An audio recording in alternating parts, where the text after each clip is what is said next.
Hey guys, Mark Meckler here with the Sunday Night Battlecry. You might notice I'm not in the library. I'm not at home in my studio.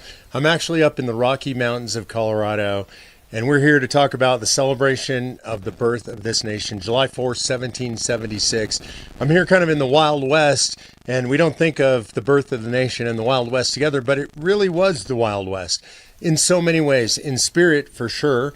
Right, these men and women and these families, they were adventurers. They'd come to a new continent. They'd governed themselves for 150 years. And then suddenly it was time to declare independence. And it did so in this incredible document called the Declaration of Independence. And they didn't just declare their independence, they explained why. They felt that they had an obligation to the world to explain what was going on that would cause them to cut the bonds from the mother country, from Great Britain. And they have a complete explanation. If you haven't read the Declaration of Independence recently, I recommend you do it now, that you celebrate the 4th, you celebrate the birth of this country by doing that.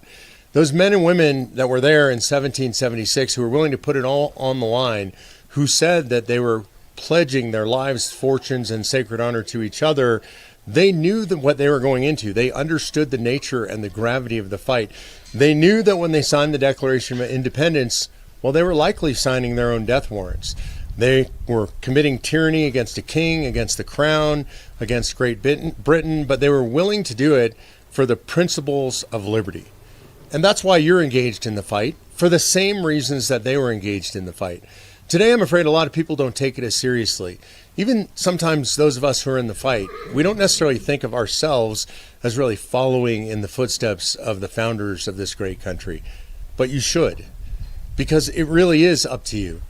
You know, this country is at risk. And it's always been at risk, to be fair. Reagan said liberty is never more than one generation from extinction. It's up to every generation to have their own fight to preserve liberty. And it's no different now. Maybe it's even more riskier now.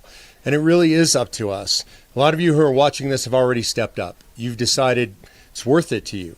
You care enough about this country, this great experiment, the greatest nation in the history of the earth, that you're willing to fight for it.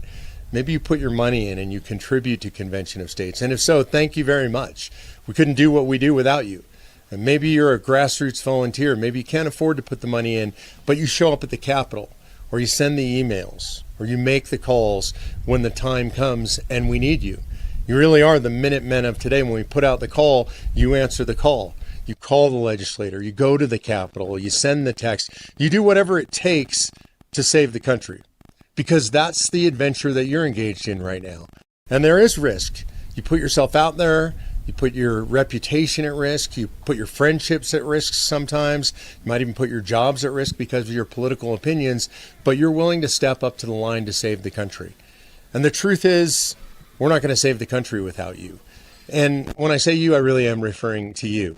And sometimes I think when I'm talking through the camera to you guys that you think of it in a general sense. I don't really think of it that way. I know so many of you as I travel around the country. I've had a chance to meet you. Last week I was in North Dakota. That was my 50th state. So I've met a bunch of you great patriots in every single state in the nation. So when I say that it's up to you, I really mean it's up to you. Not some general thing, but you. I believe we're going to save the country. But the only way we're going to save the country is if you're in the fight.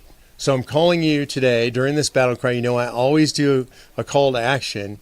And so today I'm saying it's up to you to save the nation.